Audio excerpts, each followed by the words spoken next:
Buen día, mi nombre es Micaela Cavallo y les voy a presentar un trabajo titulado Modelo de la transferencia de calor por convección natural y radiación combinadas mediante el método de los volúmenes finitos, un trabajo desarrollado por Daniel Rebollo y Manuel Sánchez en el 2007.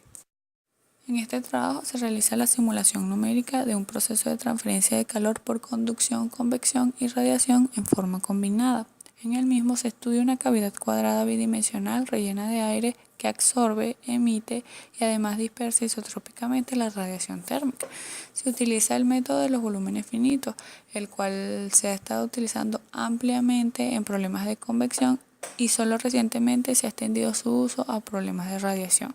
El objetivo principal de dicho trabajo es el análisis de los procesos de transferencia de calor por conducción, convección y radiación combinados aplicados a cavidades cuadradas bidimensionales, así como la implementación y validación del método de los volúmenes finitos para la simulación numérica de este tipo de procesos de transferencia de calor.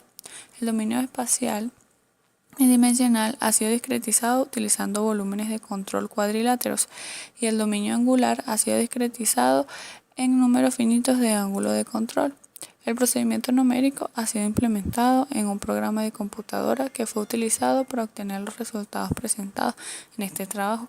Las soluciones obtenidas fueron comparadas con resultados publicados y el análisis de la muestra nos indica que las soluciones presentadas en este trabajo son correctas y pueden ser extendidas a situaciones más complejas con un amplio margen de seguridad. En muchas aplicaciones prácticas de conversión de energía, tenemos que la conducción y la convección de calor ocurren de forma simultánea con la emisión significativa de radiación térmica. Ejemplos concretos de estos sistemas son los motores de combustión interna, turbinas térmicas y hornos industriales. Por ejemplo, en hornos que queman combustibles fósiles, el dióxido de carbono y el vapor de agua formados como productos de la combustión absorben y emiten cantidades significativas de radiación térmica. La participación del medio también puede ser apreciable en las cámaras de combustión de los motores. Otros ejemplos de transferencia de calor por modos combinados se pueden encontrar en los hornos de fundición de vidrio, propulsiones de cohetes, fenómenos ambientales y procesos de enfriamiento en dispositivos electrónicos. En este trabajo se ha simulado numéricamente un proceso de transferencia de calor por conducción, convección y radiación en forma combinada. Para realizar la simulación numérica se ha utilizado el método de los volúmenes finitos como único método de cálculo, constituyendo este hecho un importante y novedoso aporte a la resolución de problemas combinados. Tenemos entonces que se ha efectuado un análisis de los procesos de transferencia de calor por conducción, convección y radiación combinados en cavidades bidimensionales y la implementación y validación del método de los volúmenes finitos para la simulación numérica de procesos de transferencia de calor por conducción, convección y radiación combinada. Ecuación matemática. El modelo matemático está constituido por tres fórmulas: la ecuación diferencial de la conservación de la masa, la ecuación diferencial de la conservación de la cantidad de movimiento lineal y la ecuación diferencial de la conservación de la energía. Allí, en esas ecuaciones que vemos en la presentación, tenemos que se encuentran presentes los siguientes parámetros, que son B, que es el vector de la velocidad, T, el tiempo, ρ, la densidad, G, el vector de la fuerza de masa, P, la presión cinemática, μ, la viscosidad dinámica, C, sub P, el calor específico a presión constante, T, la temperatura, K, la conductibilidad térmica, Q, el flujo de calor por radiación térmica, y nabla, el operador gradiente, nabla punto, el operador divergencia, y nabla 2, el operador de Laplace. Continuando con las ecuaciones, tenemos que la ecuación que describe la prolongación de la radiación térmica en un dominio multidimensional con paredes grises difusas rellena con un medio participante gris se puede escribir como en la primera ecuación que se puede ver en la presentación, donde I es la intensidad de radiación y S es el vector de dirección. Luego tenemos que se define el coeficiente de extinción, ¿verdad? En función de K, el coeficiente de absorción, y θ, el coeficiente de dispersión. Posteriormente se define el término SR, que es la fuente de la radiación, como una ecuación que se encuentra definida a partir de W, que es el ángulo sólido, Φ, que es la función de fase, y que es la intensidad de la radiación del cuerpo negro. La divergencia de la energía radiante se calcula como se ve en la última ecuación presente allá en la diapositiva, donde lambda es la constante de Stefan Boltzmann, ¿verdad? En este estudio se considera que el fluido es incompresible, las propiedades físicas son constantes y solo se tiene en cuenta variación de la densidad con la temperatura. Todo numérico, tenemos que las cavidades han sido discretizadas con 80 por 80 celdas interiores y se ha usado una malla irregular con una variación del ancho de la celda del tipo exponencial. El espacio angular se divide en 18 por 36 ángulos polares y azimutales respectivamente. El acoplamiento entre la temperatura y la densidad se resuelve con la aproximación de Bouchner, en la cual la diferencia de densidad causa el movimiento del fluido. Se aproxima como función de la temperatura solamente. Es decir, que se expresa como la ecuación que se tiene allí en la presentación, donde T es la temperatura de referencia y ρ la densidad correspondiente a esa temperatura. Beta es el coeficiente de extinción térmica.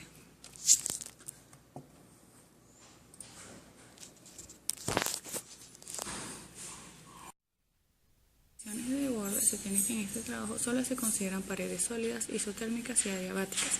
Para la radiación debe agregarse la condición de paredes grises, opacas y difusas.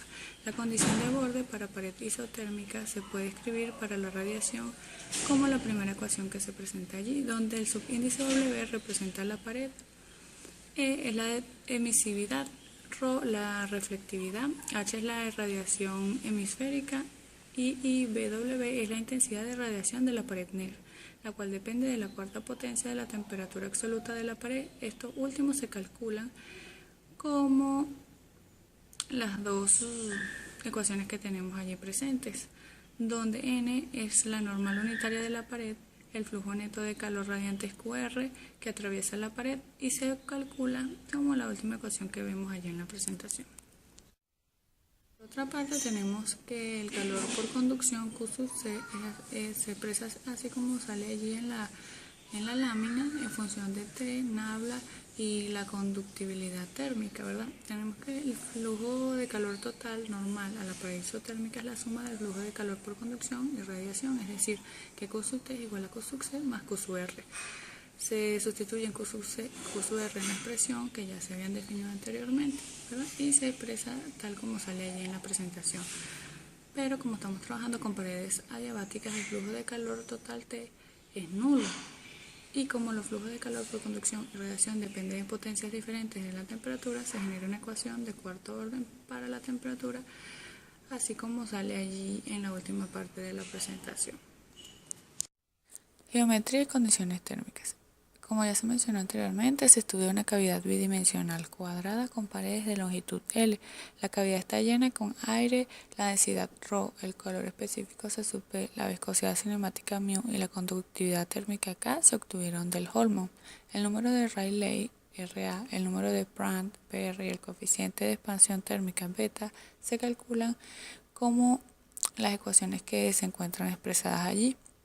Las paredes oeste y este son isotérmicas, siendo la temperatura de la pared oeste igual a la temperatura de referencia más 10 Kelvin y la temperatura de la pared este igual a la temperatura de referencia. Allí podemos ver el diagrama de las cavidades. Tenemos el cuadrado con las distancias L vertical y L horizontal, tenemos la pared este y oeste isotérmica y tenemos la pared sur adiabática. Aquí podemos ver en la tabla 1 las propiedades del aire a las diferentes temperaturas de referencia.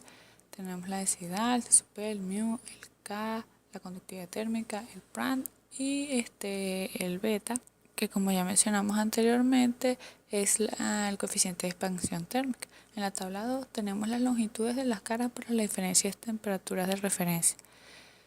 La tenemos a 300 Kelvin, 400, 500. Y a diferentes números de Rayleigh.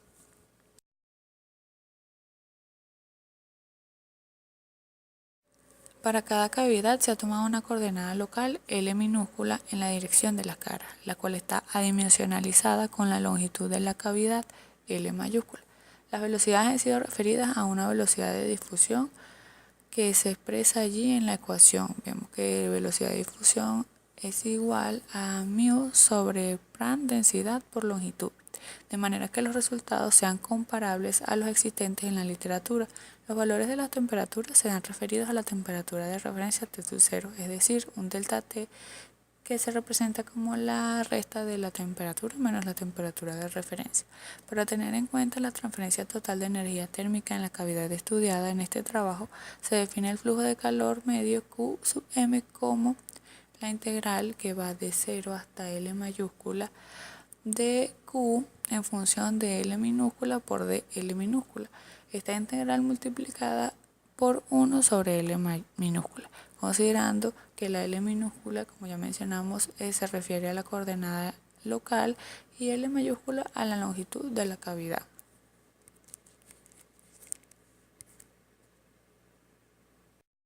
Validación del método solución. Para la convección natural se comparan los resultados del autor con los resultados independientes obtenidos por Dahl-Beidiz y Horstmann para el caso de mayor número de Nusselt, el cual es el más desfavorable.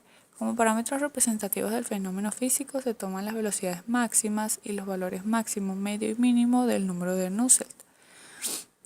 En la tabla número 3 se encuentran los datos obtenidos, ¿verdad? Y las desviaciones también para cada caso. Y se puede observar que en cada uno de ellos la desviación es menor al 1%. Para el caso de radiación, ¿verdad? Se han tomado como referencia los resultados de Shah, quien desarrolló una solución exacta para la cavidad cuadrada con paredes negras frías y medio isotérmico absorbente y dispersante, obteniendo, entre otros resultados, el flujo de calor adimensional en la superficie de la cavidad. Los resultados del presente trabajo comparan adecuadamente con los de la referencia citada, presentando una desviación máxima del 3% para x igual a 0,1. Resultados y discusiones. Los cálculos los realizó un ordenador tipo Pentium 4, variando el número de Rayleigh, el coeficiente de absorción y la temperatura de referencia. El tiempo de trabajo del CPU estuvo entre 15 y 60 minutos por cálculo, dependiendo de los valores de los parámetros antes mencionados. Podemos observar en la figura número 2 el flujo de calor radiante en la superficie en una cavidad cuadrada con paredes negras frías y rellena con un medio emisor isotérmico absorbente y dispersante para el caso de radiación pura con un coeficiente de absorción igual a 10, y se comparan dichos resultados con los obtenidos por Shah en 1979. Aquí podemos ver en el gráfico que la línea continua es los resultados obtenidos en este presente trabajo por Rebollo y los de la línea segmentada los obtenidos por Shah. Vemos que se obtuvieron valores muy similares. Convección pura. Para la convección pura tenemos que se presentan las líneas de corriente, los contornos de velocidad horizontal y vertical, las distribuciones de temperatura, las distribuciones de velocidades en las secciones medias y las distribuciones de flujo de calor en la pared oeste de la cavidad para los tres valores de Rayleigh estudiados. Se debe considerar que los valores de las 15 isotermas son comunes a todas las configuraciones, el número de Rayleigh y la temperatura de referencia consideradas en este estudio. En la figura 3 se muestran las isotermas y las líneas de corriente para los tres números de Rayleigh considerados. Mientras mayor es el Rayleigh, la capa límite térmica resulta más fina, siendo mayores los gradientes térmicos sobre las paredes isotérmicas. Sobre la pared oeste, los gradientes de temperatura son mayores en la proximidad de la pared sur, disminuyendo en intensidad al acercarse a la pared norte. Sobre la pared este ocurre lo contrario. En todas estas gráficas se advertirá que existe una simetría polar respecto al centro de la cavidad. Esta simetría se pierde cuando la radiación está presente, debido al aumento en la intensidad de la convección y a la aparición de vórtices centrales. Las isotermas van resultando horizontales en el centro de la cavidad al aumentar el número de Rayleigh.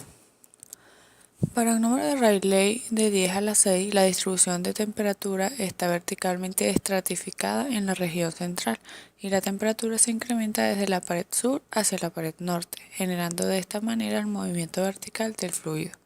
En la región central, la velocidad es mucho más pequeña que en la capa límite. La figura 3 también nos muestra las líneas de corriente, cuyos valores de los contornos se dan para cada temperatura de referencia.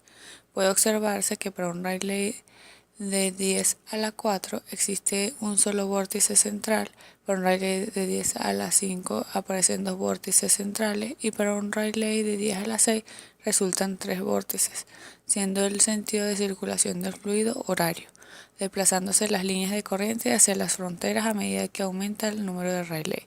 Existe un incremento de la función corriente con el número de Rayleigh y la temperatura de referencia, siendo el incremento con el número de Rayleigh mayor que el incremento debido a la temperatura de referencia.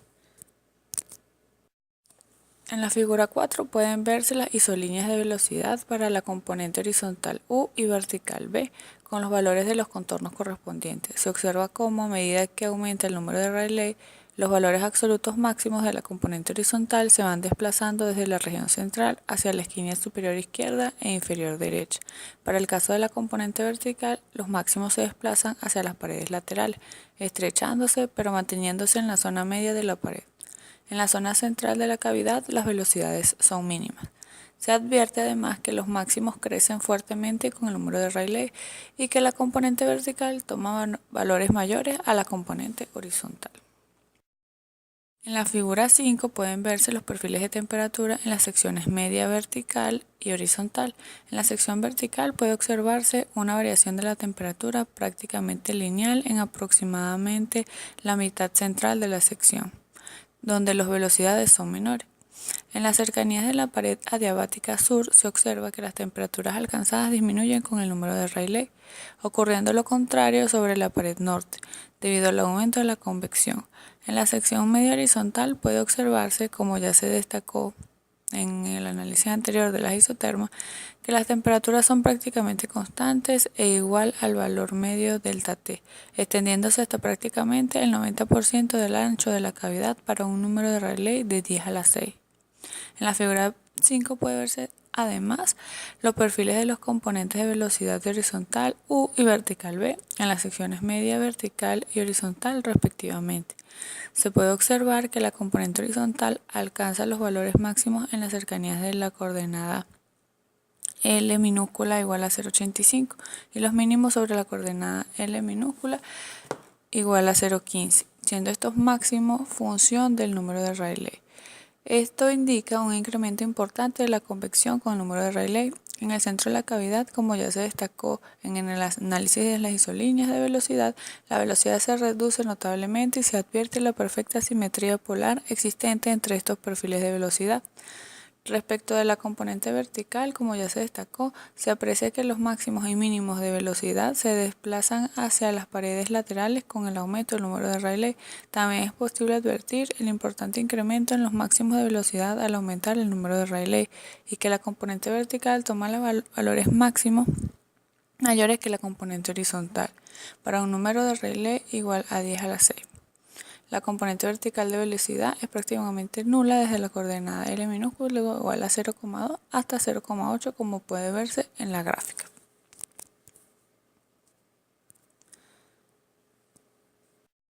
En la figura número 6 se muestra la distribución del flujo de calor Q a lo largo de la pared oeste para los tres números de Rayleigh y las tres temperaturas de referencia analizadas. Se advierte que los máximos se encuentran en las cercanías de la pared sur, ya que el aire frío se dirige hacia ella en este sector de la cavidad debido al sentido horario de la circulación. Puede verse además que los mayores flujos de calor corresponden a la temperatura de referencia más baja y los menores flujos a las temperaturas mayores.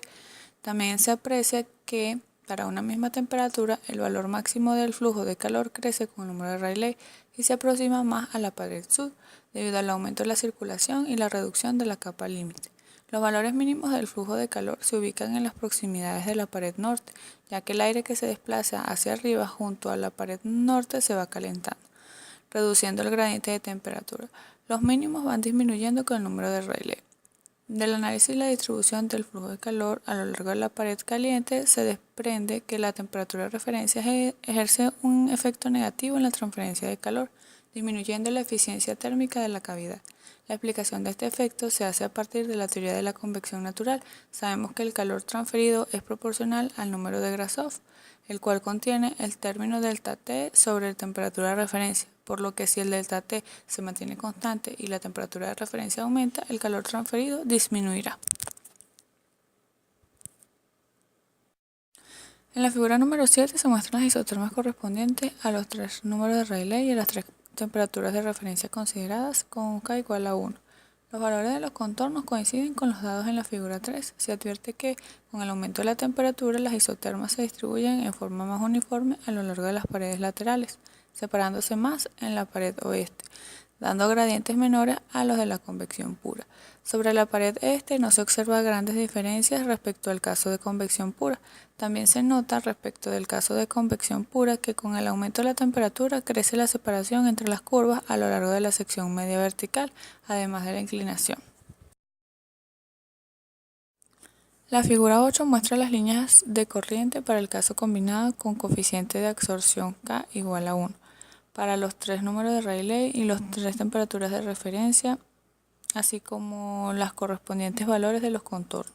Es posible advertir cómo para un número de Rayleigh de 10 a la 5 y 10 a la 6, el incremento en la temperatura tiende a reducir el patrón de líneas correspondiente al caso de convección pura, con 2 y 3 vórtices centrales, a uno circular de un solo vórtice, separando las líneas de las paredes y aumentando la separación entre líneas, con el consiguiente aumento de las velocidades en la región central de la cavidad.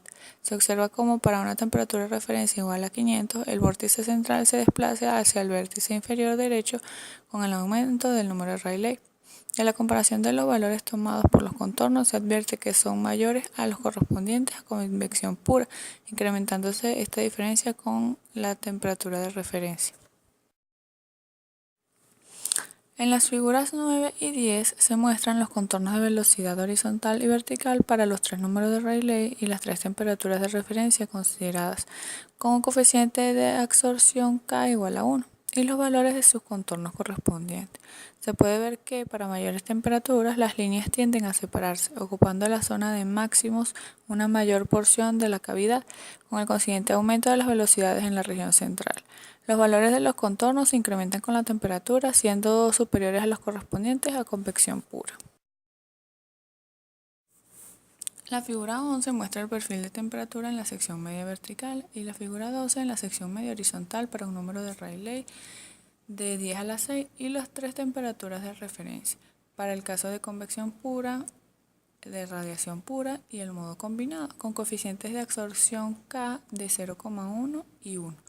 Puede advertirse cómo en la sección media vertical la influencia de la radiación se hace más importante con el aumento de la temperatura, aproximándose la curva correspondiente al modo combinado con mayor coeficiente de absorción al perfil de radiación pura.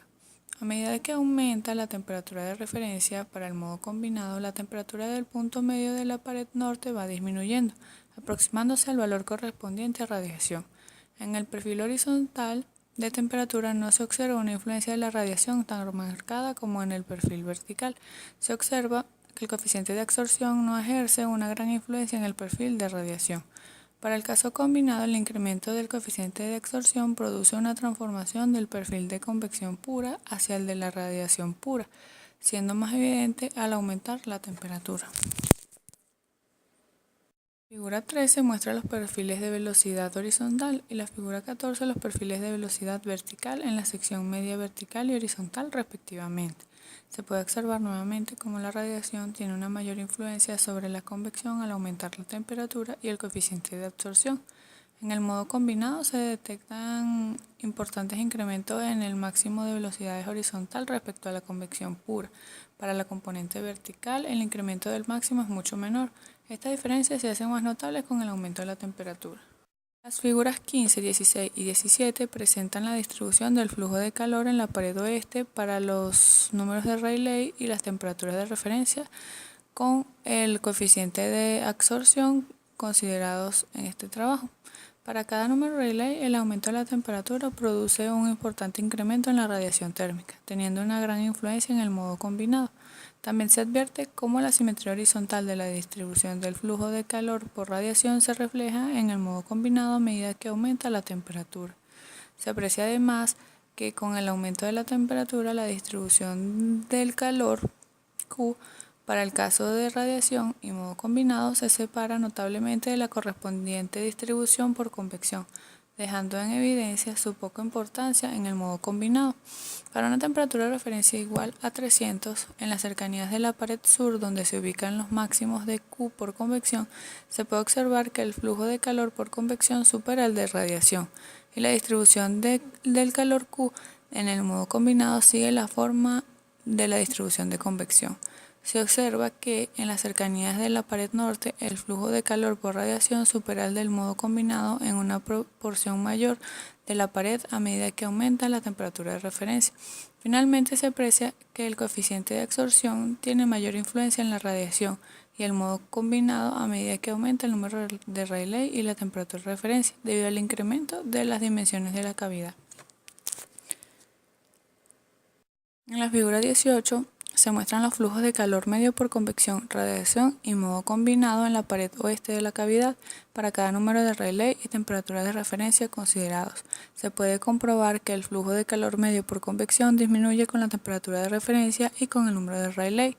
Para los 3 Rayleigh, el flujo de calor medio por convección para temperatura de referencia igual a 400 se reduce en un 17,5% y para una temperatura de referencia igual a 500 en un 29% del valor correspondiente a la temperatura de referencia igual a 300.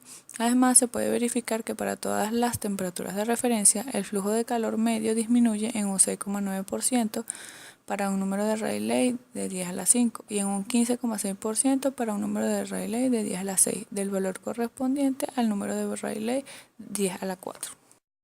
Del análisis realizado para cada una de las gráficas en la sección anterior se puede resumir lo siguiente.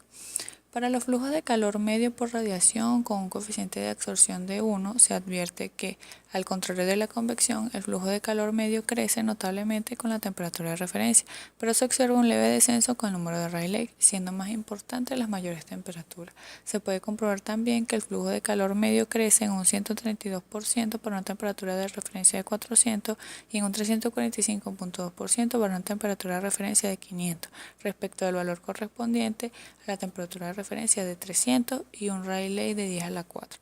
Para un Rayleigh de 10 a la 5 los incrementos son del 130,1% y del 337,5% y para un Rayleigh de 10 a la 6 del 126,3% y 322%. Por otra parte, la reducción respecto al número de Rayleigh para cada temperatura de referencia representa un 1,4, 2,2 y 3,1% para un número de Rayleigh de 10 a la 5 y un 2,9, 4,5 y 6,3 para un número de Rayleigh de 10 a la 6 respectivamente, con coeficiente de absorción igual a 1. Si se comparan los valores alcanzados por los flujos de calor medio por convección pura y radiación pura, se puede advertir que los flujos de radiación representan incrementos importantes respecto a los de la convección. Estos incrementos para cada temperatura de referencia son del 60,8%, 352,3% y 908,2% para un Rayleigh de 10 a la 4. Del 70,3%, 375,2% y 949,3% para un número de Rayleigh de 10 a la 5 y del 82,7%, 401,1% y 985,3% para un número de Rayleigh de 10 a la 6, todos referidos a un coeficiente de absorción igual a 1. Además del análisis de los incrementos del flujo de calor medio por convección y radiación, se advierte que la temperatura tiene una influencia mucho mayor y positiva en el proceso radiativo, mientras que en el convectivo su influencia es negativa y mucho menor, haciendo que la cavidad cuadrada sea más eficiente en la transferencia radiante que en la convectiva. Esto puede explicarse por el hecho de que el flujo de calor por radiación térmica depende de la cuarta potencia de la temperatura absoluta, mientras que el flujo de calor por convección-conducción depende de la primera potencia de la temperatura. Se advierte que el flujo de calor medio combinado presenta el mismo comportamiento respecto a la temperatura de referencia y el número de Rayleigh que el mostrado por la radiación, siendo sus valores un poco menor. Se puede comprobar que los incrementos del flujo de calor con la temperatura en el modo combinado son un poco menor que los correspondientes a radiación, llegando a tomar valores del 73,5% y del 199,4% para un Rayleigh de 10 a la 4, del 74,7% y 199,4% para un Rayleigh de 10 a la 5 y del 74,5% y 195,2% para un Rayleigh de 10 a la 6. A partir de los resultados obtenidos se puede concluir lo siguiente. La presencia de la radiación térmica tiene un efecto importante en la modificación de los campos de temperatura y velocidad de flujo. También que el aumento de la temperatura de referencia tiene un efecto negativo en la convección y positivo en la radiación, siendo este último mucho mayor. Además que para la cavidad cuadrada la eficiencia térmica combinada es similar a la suma de las eficiencias térmicas convectiva y radiativa, por lo que se puede considerar que existe un débil acople entre convección y radiación. Se puede concluir también para la cavidad cuadrada que la máxima eficiencia térmica convectiva se obtiene con un número de Rayleigh igual a 104 en todo el rango de temperaturas ensayado, disminuyendo con la temperatura y con el número de Rayleigh. Lo mismo sucede para el caso de radiación y modo combinado con coeficiente de absorción K igual a 1 en todo el rango de temperaturas considerado. La eficiencia térmica radiativa y combinada crece fuertemente con la temperatura y disminuyen con el número de Rayleigh. Además, las mayores tasas de transferencia de calor en el modo combinado corresponden a la radiación en todo el rango de temperatura ensayado, poniendo en evidencia el error cometido al despreciar la radiación en problemas de transferencia de calor a bajas temperaturas, tales como enfriamiento de componentes electrónicos. Por último, se pudo concluir que el método de los volúmenes finitos es eficiente. Los resultados son coincidentes con los publicados en la literatura.